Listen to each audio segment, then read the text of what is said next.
Assalamualaikum warahmatullahi wabarakatuh. Baiklah, pada video kali ini saya akan membahas materi tentang digital forensik.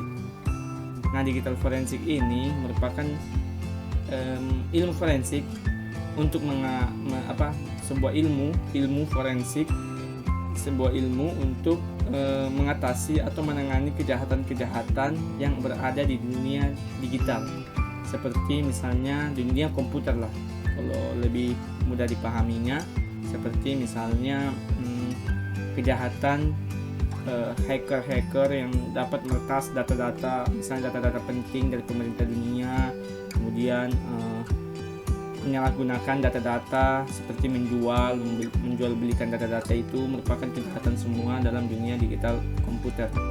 Kemudian pornografi juga termasuk, dan kemudian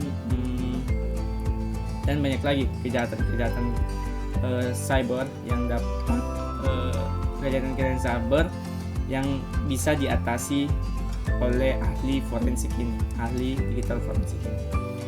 Nah, untuk menjadi seorang ahli digital forensik ini kita tidak mudah karena kita harus mengetahui, memahami, memiliki logika, memiliki konsentrasi, kemudian yang sangat tinggi, karena kita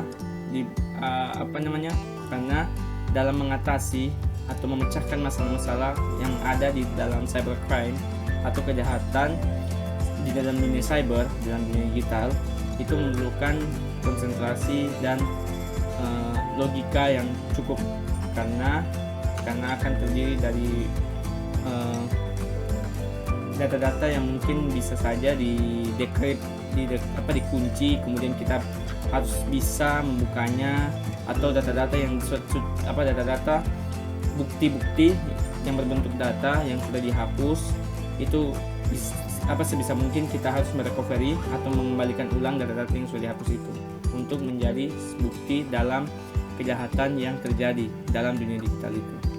Nah, di sini saya mempunyai beberapa contoh jurnal dia tentang kejahatan-kejahatan yang terjadi pada dunia digital, cybercrime yang terjadi. Nah, di sini terdapat 3 jurnal. Dan jurnal pertama itu dia mengenai video CCTV. Dia di sini ingin membuktikan bahwa misalnya jika terjadi kejahatan di dalam dunia nyata, kemudian terekam CCTV, dia ingin membuktikan bahwa rekaman CCTV itu asli atau tidak, asli atau palsu. Jadi dengan cara membuktikan itu, dia menggunakan metode ini, metadata dan hash. Jadi dia akan membuktikan misalnya jika video CCTV ini asli, tidak diedit, tidak palsu, atau istilahnya itu tidak diotak-atik lah videonya itu. Nah, di sini kan terdapat beberapa jenis video, yaitu ada AVI, kemudian ada FLV, MOV, MP4, MPEG, dan WMV. Nah, dia metode penelitiannya itu dia ada 4, yaitu pengumpulan, kemudian pemeriksaan, analisis, dan presentasi. Jadi pengumpulan ini dia mengumpulkan medianya dulu, kemudian datanya, kemudian informasi, kemudian dia presentasikan. Dia evidence, dia buktikan data informasi tersebut, apakah misalnya CCTV itu betul-betul asli, tidak diganggu gugat, tidak diedit, atau pokoknya betul-betul memang dari CCTV-nya langsung. Nah, di sini untuk pengumpulan datanya ini dia meminta research di CCTV dari sumbernya, kemudian menyimpan barang bukti tersebut ke dalam sebuah media penyimpanan seperti flash disk, hard disk, dan lain-lain. Lalu dia mencari informasi tentang kejahatan yang terekam CCTV tadi.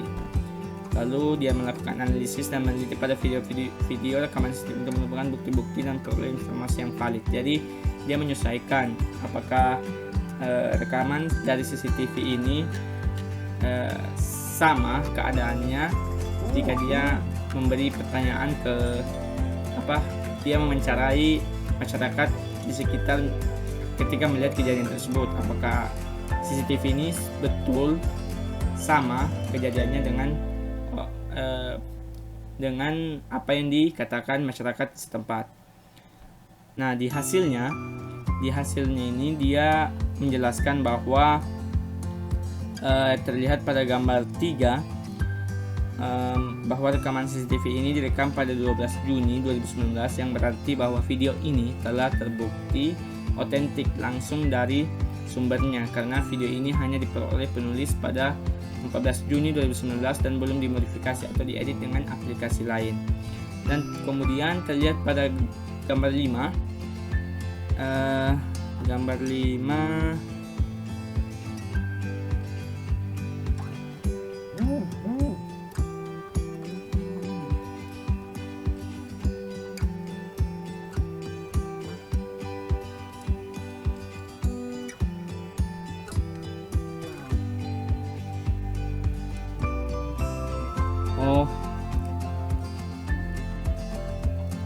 dan untuk langsung ke hasilnya, di sini hasilnya itu dia mendapatkan hasil analisa. Di sini dibilang terlihat pada gambar 3 sebenarnya mungkin penulisnya ini salah dalam menentukan gambar yang seharusnya ini dia tentukan mungkin pada gambar 6 ini cuplikan video asli. Nah, di sini bahwa rekaman CCTV ini direkam pada 12 Juni 2019, yang berarti video ini telah terbukti otentik langsung dari sumbernya, karena video ini hanya dipenulis pada 14 Juni 2019 dan belum dimodifikasi atau diedit dengan aplikasi lain. Kemudian di sini dibilang terlihat pada gambar 5 video rekaman CCTV yang penulis dapatkan berdurasi 15 menit sesuai dengan ukuran videonya 227 MB dan sesuai dengan analisis yang dinyatakan ditarik, yang berarti bahwa video ini belum mengalami proses modifikasi karena belum mengalami peningkatan dan penurunan durasinya. Ya. Jadi setelah di sini analisis metadatanya, di sini dia analisis data, misalnya ini format videonya apa, kemudian durasinya, kemudian size dari videonya itu ukuran videonya, kemudian file ekstensinya itu apa, misalnya dia MP4 atau MP kayak di atas ini tadi, sebelumnya di sini ada beberapa. Nah, lalu di sini proses hashnya, dan hashnya ini valid, jadi video ini belum diotak-atik data-data di dalamnya, datanya masih asli, belum dimodifikasi seperti itu, karena di sini hasilnya itu valid. Nah, untuk di sini proses hashnya,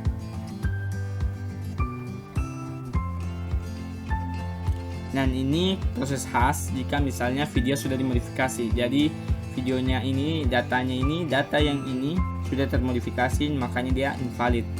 Nah, begitulah dia kalau misalnya sebuah video rekaman atau video apapun yang sudah diedit itu pasti akan berbeda dari video aslinya yang dari sumber pertamanya jika sudah dimodifikasi. Dan kesimpulannya di sini dinyatakan bahwa video asli tanpa pengeditan akan menghasilkan hash yang valid. Nah, seperti yang saya bilang tadi, video yang telah diedit tidak akan menghasilkan hash yang valid. Contohnya ini hash invalid. Fungsi hash itu sendiri digunakan dalam berbagai aplikasi keamanan, terutama MD5 dan SHH-1. Fungsi hash ini digunakan sebagai standar untuk proses mengidentifikasi dan mengautentikasi data digital untuk menjaga integritas data. Mungkin hanya itu saja yang yang saya bisa jelaskan dari jurnal pertama ini. Kita akan pindah ke jurnal kedua. Nah, selanjutnya itu saya akan menjelaskan inti dari analisis dari jurnal kedua yang berjudul itu analisis digital forensik pada file steganografi studi kasus itu peredaran narkoba. Jadi dalam jurnal ini akan mengidentifikasi file yang sudah diubah ke file stego ini. File stego ini merupakan file yang sudah terenkripsi. Di dalamnya itu terdapat sebuah hidden message atau pesan tersembunyi untuk si pengguna narkoba ini dari si bandarnya. Jadi latar belakangnya ini merupakan agar mengungkapkan sebuah kejahatan yang komunikasi antar si bandar ini ke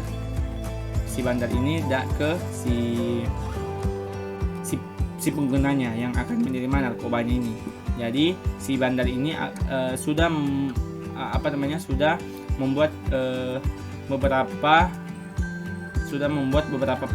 pesan-pesan dan dia ubah ke file stego ini, file stegonografi ini. Nah, file stegonografi ini kan sudah file yang sudah terinskripsi, dan untuk mengungkapkan semua pesan-pesan tersembunyi dalam ini dibutuhkan seorang ahli digital forensik untuk mendekripsi kunci file dari stego ini. Nah, di sini kita diberitahukan cara kerja dari stegonografi ini. Jadi stegonografi ini memerlukan setidaknya dua properti, yaitu cover, kemudian pesan yang akan disampaikan, pesan tersembunyi yang disimpan ke dalam file stego ini. Dan ada juga untuk meningkatkan keamanan datanya itu dibutuhkan key atau kunci unik dari file stego ini. Jadi kunci ini nanti berupa seperti kunci simetris, dia akan bisa berupa public ataupun private. Lalu berkasnya hasil dari file stego ini akan terenkripsi dengan sendirinya gitu. Jadi kita sebagai ahli digital forensik ini akan berusaha untuk mendekripsi kembali file stego yang sudah dikunci oleh si pelaku. Nah, di sini kita langsung saja ke metodologi penelitiannya. Di sini dia pertama itu literature review, kemudian observasi, dia pengumpulan data, kemudian dia skenario case-nya, skenario dari kasusnya itu bagaimana, kemudian preferensi sistemnya, kemudian investigasi dan analisis kasusnya, kemudian jadilah laporan dokumentasinya. Nah, untuk kita langsung saja ke bagian bagaimana dia hasil dan pemasangan. Di sini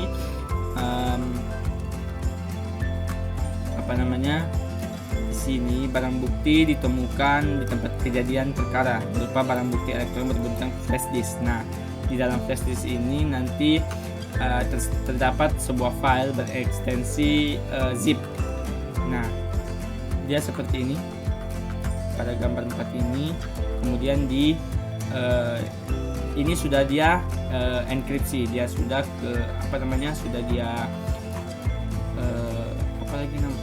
dia sudah kunci lah. Jadi di sini di akuisisi ini jadi di ekstrak, kita harus ekstrak dulu kembali file yang berbentuk zip ini agar kita bisa dapat melihat isi dari file zip ini.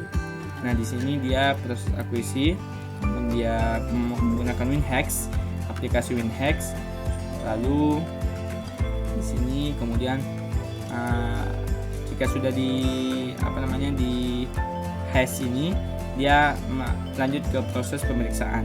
Nah, pada proses pemeriksaan ini terdapat image file ini. Kemudian image file ini kita butuh investigasi lebih lanjut lagi, dan dia investigasi ini menggunakan aplikasi Access Data FTK Image versi 3.1.2.0 dan WinHex juga.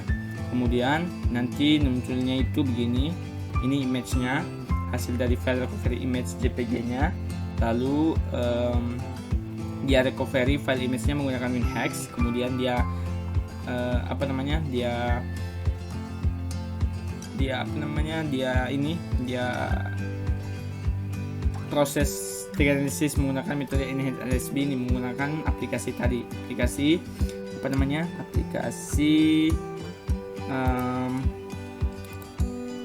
menggunakan aplikasi akses data ini. Nah, nanti jadinya itu begini, dan di dalam sebuah zip itu juga terdapat sebuah file berformat HTML. Nah, di situ dia mendapat pesan sebuah clue yang ada di dalam file HTML itu. Dia mencari informasi yang berkaitan pada file Stego ini. File Stego ini yang merupakan inti dari sebuah case ini. Jadi nanti di dalam sebuah file Stego itu akan berisi sebuah pesan inti dari semua kasus ini. Jadi yang sangat berperan penting itu adalah file Stego ini. Nah, di dalam zip tadi toh. Jadi ketika file HTML-nya ini didapat di recovery, kemudian dia terdapat clue. Merupakan ini clue-nya didapatkan isi dari file HTML tersebut. Lalu setelah dilakukan analisa pada file HTML, ditemukan informasi yang berkaitan dengan file Stego-nya. Nah, data-data tersebut yaitu invisible secret, PWFT, algoritma cookies, dan lain-lainnya. Nah, di sini ini sudah disebutkan dia algoritma cookies ini PW right, password right. Jadi dia mendapatkan clue ini, yaitu ini invisible secret, PW lefty, kemudian di sini algoritma cookies sama dengan PW right. Nah, sini dia dapat pada file HTML yang dia recovery. Untuk melanjutkan itu terdapatlah dua file yang terenkripsi, yaitu file doc.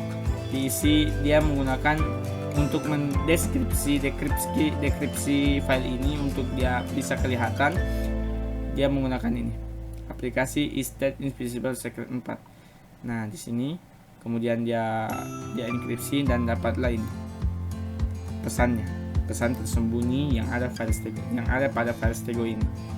Nah, bukan hanya itu saja, terdapat juga file audio, yaitu file audio ini dari suara si pelaku, si pandarnya. Nah, di sini ini adalah isi dari sound tersebut. Ini mereka berjanji bertemuan di sebuah pier. I don't know what it means. Saya tidak tahu maksudnya. Nah, untuk kemudian untuk menganalisa lagi lebih lanjut apakah memastikan ini palsu, tidak diedit dan tidak diotak-atik, dia menggunakan metadata. Jadi dia memproses metadatanya lagi, apakah video ini betul-betul file asli, file doc dan audio tadi. Nah, untuk kesimpulannya itu, nah disinilah didapatkan semua sudah hasilnya itu lokasi persembunyian dari Jimmy ini dan si anggota narkobanya ini, si anggota pengguna narkobanya. Nah, untuk kesimpulannya ini di sini dikatakan proses investigasi pada file stegonografi ini dapat dilakukan menggunakan beberapa metode.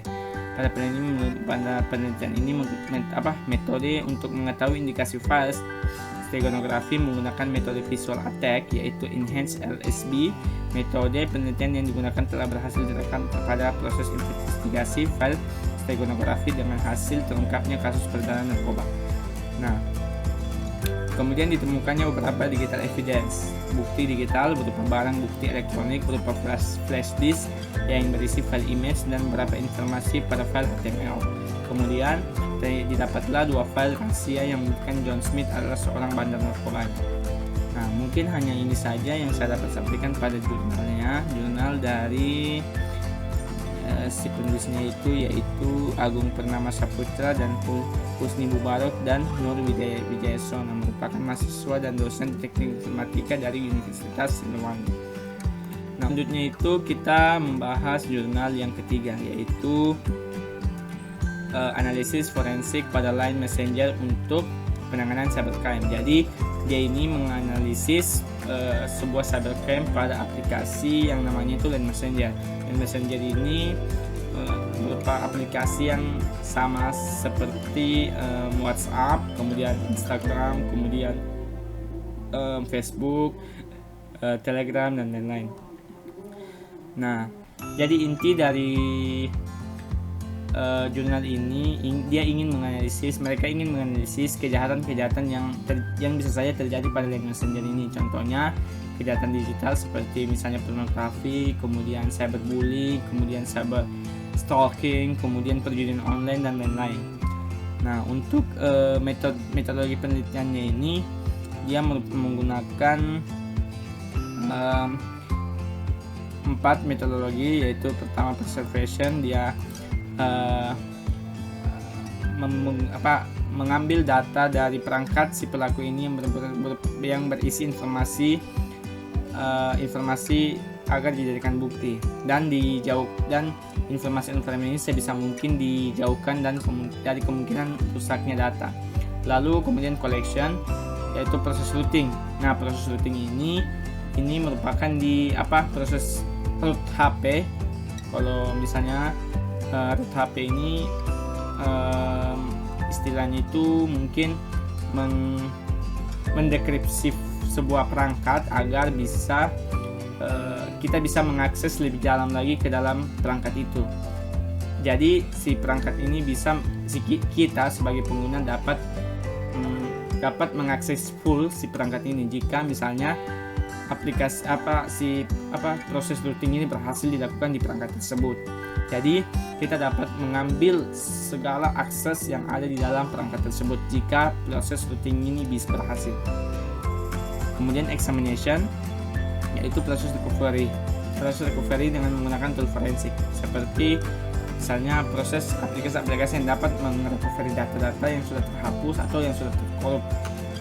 Nah, kemudian analisis ini berupa penggambaran proses investigasi, pengambilan bukti, dan identifikasi bukti digital pada kasus cyberbullying. Nah, berarti intinya di sini mereka mencari kasus cyberbullying yang ada pada Line Messenger ini. Nah, sebelum itu sebuah skenario ini harus dijalankan untuk mendapatkan bukti digital. Jadi mereka membuat sebuah skenario untuk mendapatkan sebuah bukti digital, yaitu jadi isi dan skenario-nya itu yaitu pertama membuat akun Line, akun A, kemudian